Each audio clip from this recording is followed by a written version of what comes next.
যে আমরা নাকি কুকুরকে হত্যা করেছি। মিথ্যে কথা, মিথ্যে কথা, মিথ্যে কথা। অপরাধী করার জন্য তারাই কুকুরকে বিষ খেয়ে মেরে ফেলেছে। এই কুকুরকে অপসারণ করব ইনশাআল্লাহ, ইনশাআল্লাহ। এবং আমাদের পূর্ণ বক্তব্য, যেসব দোষ আমাদের সামনে বেরোয়েছে যে আমরা নাকি কুকুরকে হত্যা করেছি, মিথ্যে কথা, মিথ্যে কথা, মিথ্যে কথা। কুকুর কিভাবে মারা গেছে, কুকুর কিভাবে মারা গেছে এটা কেউ বলতে পারে না। আমরা বিশ্বাস করি আজকে আমাদেরকে ফাঁসানোর জন্য, আমাদেরকে জনগণের সামনে অপরাধী করার জন্য তারাই কুকুরকে বিষ খেয়ে মেরে ফেলেছে। যাতে করে আমরা জনগণের কাছে এই সুন্দর একটা আবাসিক এলাকা যাতে দোষী সাব্যস্ত হয়, মানুষ যাতে আমাদেরকে আঙুল তুলে বাজে কথা বলতে পারে, এই বিষয়ে তারা তৎপর হয়ে আছে। এবং তারা আমাদের বিরুদ্ধে বিভিন্নভাবে মামলা করেছে, ইভেন কি টেলিফোনে থ্রেট দিচ্ছে।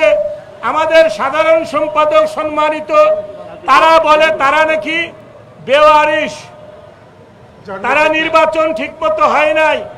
জাপান গার্ডেন সিটিতে এবার যে নির্বাচন হয়েছে, এর কোন নির্বাচন রাষ্ট্রতেও হয় না। সুতরাং আমাদের সেই নির্বাচিত নেতৃবর্গকে তারা হুমকি দিয়েছে এবং তারা আমাদেরকে আক্রমণ করেছে। আমাদের গেট প্রায় 2-3 ঘন্টা বন্ধ রাখতে হয়েছে। কেন আমাদের এরকম অবস্থা হবে? কেন আমাদের এরকম অবস্থা হবে?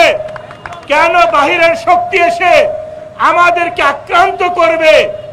সেই দিন যদি আমরা মসজিদে এলান দিতাম যে আমরা আক্রান্ত হয়েছি, তাহলে আমরা, আমাদের মা বোন, আমার ছেলেরা বের হয়ে আসতো, তাদেরকে লাশও খুঁজে পাওয়া যেত না।